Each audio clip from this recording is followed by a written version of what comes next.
নমস্কাৰ। জয় গুৰু শংকৰ। জয় গুৰু জগত গুৰু। জয় গুৰু শংকৰ গুৰু। কৃষ্ণৰ কিংকৰ কল্পতৰু।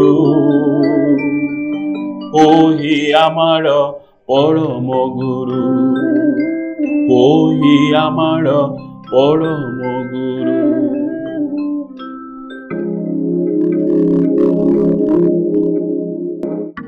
শুক্ৰাচাৰ্যৰ নিৰ্দেশত বলিৰ স্বৰ্গ বিজয়, অমৰাৱতী বৰ্ণনা, বলিজয়ৰ যুদ্ধযাত্ৰাত দেৱতাসকলে কৰা সন্ত্ৰাস, দেৱহৰি বৃহস্পতিৰ পৰামৰ্শত দেৱতাসকলৰ পলায়ন, বলিৰ ইন্দ্ৰ দেৱতাৰ ৰাজ্যজয়, দেৱতাৰ বিলাই, বিপত্তিত দেৱমাতৃ উদিতিৰ মনত দুখ, মহৰ্ষি কাশ্যপৰ অদিতিক হৰিক স্তুতি কৰিবলৈ প্ৰয়োগত বিধান কথা, অদিতিৰ প্ৰয়োগব্ৰত সম্পন্ন আৰু বিষ্ণু স্তুতিত বিষ্ণুৰ আবিৰ্ভাৱ কথা তথা বিষ্ণুৰ উপায়দান, বিষ্ণুৰ বামন অৱতাৰ ধাৰণ, অদিতিৰ গৰ্ভত ভগৱানৰ জন্ম, বামনৰূপী বিষ্ণুৰ জাত কৰ্ম সম্পন্ন তথা ব্ৰহ্মঋষি সহ বলিৰ স্বৰ্গলৈ কৰা যাত্ৰা, বামনক দেখি বলি আনন্দিত হোৱা, বলিৰ ওচৰত বামনৰ তিনিপদ ভূমি প্ৰাৰ্থনা, শুক্ৰাচাৰ্যই বলিক কৰা বাধা প্ৰদান বুলি অংগীকাৰ ৰক্ষা কৰিবলৈ অলৰ ওচৰ কোঠাম্বিত শুক্ৰৰ বলিক অভিশাপ দিয়া, মৃগাৰৰ ভিতৰত প্ৰৱেশ তথা বামনৰ দ্বাৰা শুক্ৰাচাৰ্যৰ চকু এটি কণা কৰা, বামনক এনে তিনিপদ ভূমি দান, বামনৰ বিৰাট ৰূপ ধাৰণ কৰি বলিচলন, বামনৰ কাৰ্যত দেৱতাসকলৰ কোপ দৃষ্টি তথা বামন বধৰ বাবে কৰা সংকল্প, দৈত্যসকলৰ এই সংকল্পত বলিয়ে কৰা বাধা প্ৰদান, বামনৰ বিৰুদ্ধে দৈত্যৰ যুদ্ধ, বিষ্ণু পাৰিষদ দৈত্যৰ যুদ্ধ আৰু যুদ্ধত দৈত্যসকলৰ পৰাজয়, দেৱতাসকলৰ বিষ্ণু প্ৰাৰ্থনা, বিষ্ণুৰ নিৰ্দেশত গুৰুৰ পক্ষীৰ দ্বাৰা বলিক নাগ পাশেৰে বান্ধি পেলোৱা, তৃতীয় পদ ভূমি নিদিয়া বাবে বামনে বলিক ভৎসনা কৰা, বলিয়ে বামনক বিষ্ণু ৰূপে স্তুতি কৰা, সেইদৰে প্ৰহ্লাদে বিষ্ণু স্তুতি কৰা, বৃন্দাৱলীৰ বামন স্তুতি, ব্ৰহ্মাৰ বামন স্তুতি, গৰুড়ৰ দ্বাৰা বলিৰ বন্ধন মুক্তি, হৰি ব্ৰহ্মাৰ আলোক আৰু বলিক বামনৰ পুতল যাত্ৰাৰ আদেশ, প্ৰহ্লাদ আৰু বলিৰ পুতল যাত্ৰা, বামনৰূপী বিষ্ণুৰ লগত পুৰন্দৰৰ হোৱা কথোপকথন, বামনৰ ৰাজ অভিষেক, ইন্দ্ৰৰ লগত বামনৰ স্বৰ্গযাত্ৰা আৰু পুত্ৰসকল উভতি অহাত অদিতিৰ মনত আনন্দ, বলিয়ে সমানভাৱে পুতুল প্ৰৱেশ কৰা, দৈত্যসকলৰ দুৰৱস্থা আৰু তাকে দেখি বলিৰ উপদেশ আদি উল্লেখেৰে হৰি বন্দনা কৰি শেষ পদত আন কাম এৰি সমুজ্জয়ে বেৰি কৰিয়ক হৰি সুখ দুলৰি চন্দ্ৰে। এই অষ্টম খণ্ডটি ইতি পেলাই তেৰাৰ ৰচিত ভাগৱতৰ স্কন্ধবোৰৰ ভিতৰত কৃষ্ণৰ জন্মৰ পৰা আৰম্ভ কৰি উদ্ধৱৰ মথুৰালৈ প্ৰত্যাৱৰ্তনলৈ সমস্ত ঘটনাৰাজি সন্নিৱিষ্ট কৰা দশম স্কন্ধ আচলতে আধ্যাত্মিক জীৱনৰ কীৰ্তিস্তম্ভ হিচাপে পৰিচিত হোৱা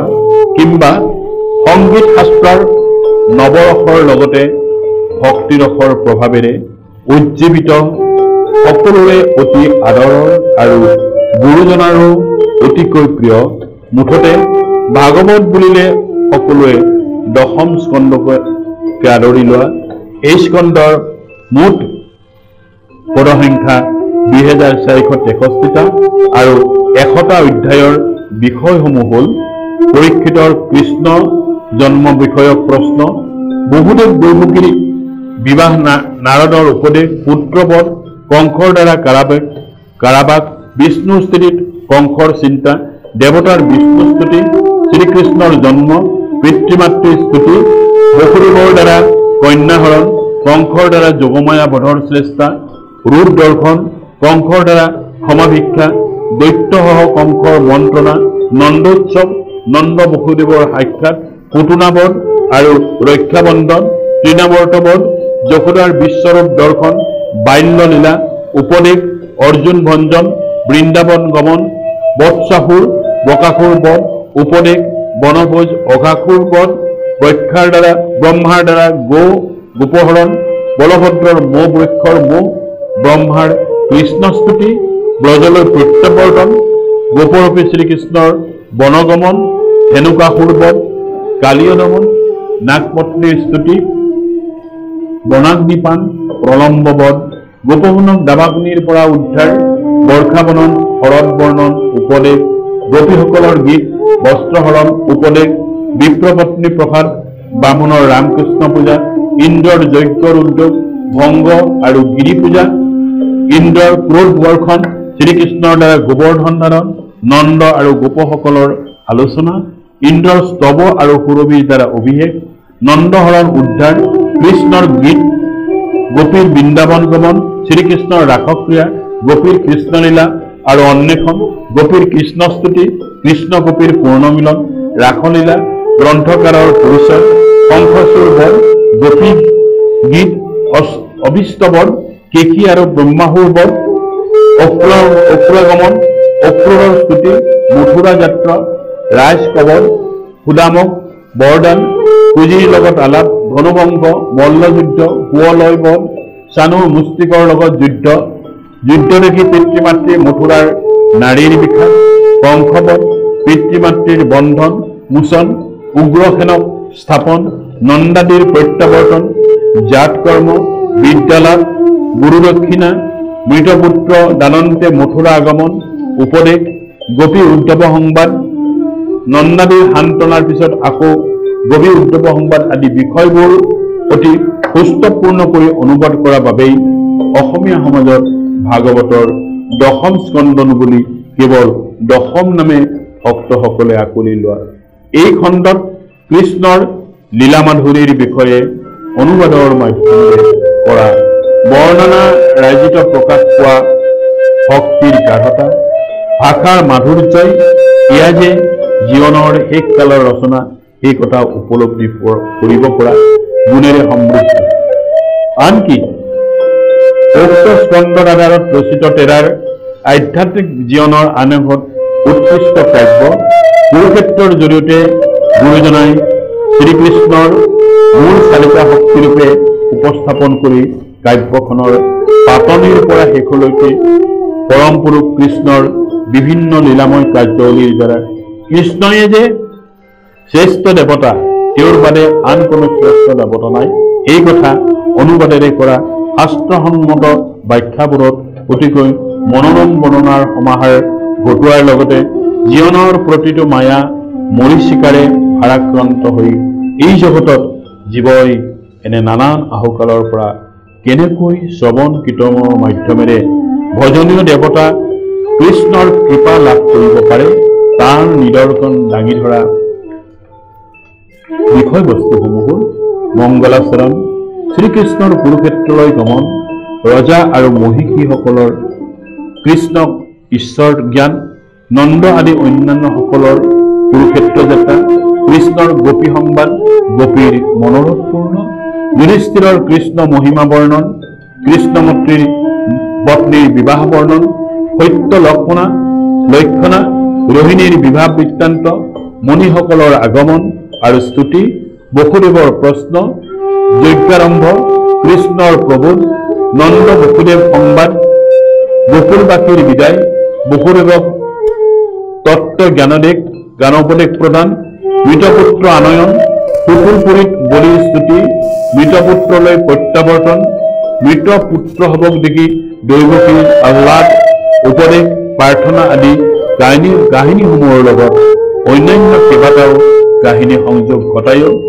কুৰুক্ষেত্ৰ বিষয়টোক ইয়াত কৃষ্ণ চৰিত্ৰৰ মাহাত্ম্য প্ৰকাশৰ হকে অধিক গুৰুত্ব আৰোপ কৰি কাব্যখনি 602টা পদসংখ্যা আৰু 24টা অধ্যায়ত ৰচা 24 অধ্যায়ৰ দুলৰী চন্দৰ শেষ ভাগত কৃষ্ণৰ কিং কৰে দেৱকহে নিস্তৰে ডাকি বোলা ৰাম ৰামৰে উক্ত খণ্ডটি ইতি পেলাই প্ৰকৃতি তথা তত্ত্বৰ উৎপত্তি চৰাচৰ প্ৰাণীৰ বিকাৰ সপ্তদ্বীপ সপ্তসাগৰ নৱবৰ্ষ জ্যোতিচক্ৰ নৰদেহ তত্ত্ব আদিৰ বিষয় একাদশ স্কন্ধ ভাগৱতৰ দ্বিতীয়ৰ পৰা পঞ্চম অধ্যায়লৈ ভাগৱত ধৰ্ম ভগৱানৰ মায়া উপদেশেৰে নিমি ৰজা হৰি গোপ আদি 9জন সিদ্ধ পুৰুষৰ ভক্তি তত্ত্বৰ কথোপকথন মহাভক্তৰ লক্ষণ বিষ্ণুৰ মায়াস্বৰূপ তথা ইয়াৰ পৰা হাৰিবৰ উপায় পৰমাত্মাত নিষ্ঠা কৰ্মযোগ ঈশ্বৰৰ অৱতাৰ অভক্তিৰ গতি লগতে ভগৱানক খোজাৰ বিবিধ স্থান দি নিমি নৱসিদ্ধ সংবাদ নামৰ গুৰুত্বপূৰ্ণ গ্ৰন্থখন লিখি উলিওৱাৰ লগতে এই স্কন্ধৰ আন অধ্যায়বোৰ হ'ল ষষ্ঠ অধ্যায়ত উপদেশ সপ্তমৰ পৰা নৱম অধ্যায়লৈ নাৰায়ণৰ ৰূপকথন দশম অধ্যায়ত উপদেশ একাদশ দ্বাদশ অধ্যায়ত অৱতাৰ তত্ত্ব ত্ৰয়োদশ অধ্যায়ত প্ৰাৰ্থনা চতুৰ্দশ পঞ্চম অধ্যায়ত ভগৱানৰ মূৰ্তি আৰু নাম কথনৰ বৰ্ণনা মুঠ 385 পদসংখ্যা আৰু 15টি অধ্যায়েৰে নিমি নৱসিদ্ধ সংবাদৰ বিষয় সামৰি উক্ত একাদশ স্কন্ধৰ আন এটা ভাগত 848টা পদ আৰু 29টা অধ্যায়ক্ৰমে বিপ্ৰপাক চলে মণিহবৰ অভিশাপ ব্ৰহ্মাদীৰ দ্বাৰকাগমন শ্ৰীকৃষ্ণ স্তৱ শ্ৰীকৃষ্ণ উদ্ধৱ সংবাদ উপদেশ যদুবীৰৰ যুদ্ধ শ্ৰীকৃষ্ণৰ বৈকুণ্ঠ প্ৰয়াণ গ্ৰন্থকাৰৰ পৰিচয় অৰ্জুনৰ বিষাদ উদ্ধৱ বিদুৰ সংবাদ উদ্ধৱ বিলাপ বিদুৰৰ মৈত্ৰেয়ী সমীপে নমগমন আকৌ দুলুৰি চন্দ্ৰত উপদেশেৰে শেষত আনকাম এৰি সামাজিক বেৰি ডাকি বোলা ৰাম ৰামৰে একাদশ স্কন্ধ সামৰি দ্বাদশ স্কন্ধৰ ৰচনাত মূলতঃ কলিৰ ধৰ্ম আৰু কল্কি অৱতাৰৰ কথাৰে প্ৰথম দ্বিতীয় অধ্যায়ত ৰাজবংশ কলি তৃতীয় অধ্যায়ত উপদেশ চতুৰ্থ পঞ্চম অধ্যায়ত যুগধৰ্ম পৰমাৰ্থ কথন ষষ্ঠ অধ্যায়ত উপদেশ সপ্তম অধ্যায়ত ব্ৰহ্মোপদেশ অষ্টম অধ্যায়ত পৰীক্ষিতৰ ব্ৰহ্মজ্ঞান নৱম অধ্যায়ত উপদেশ দশম একাদশ অধ্যায়ত নাৰায়ণ স্তৱ দ্বাদশ অধ্যায়ত উপদেশ ত্ৰয়োদশ অধ্যায়ত চতুৰ্দশ অধ্যায়ত মাৰ্কেন্দ্ৰৰ মায়া দৰ্শন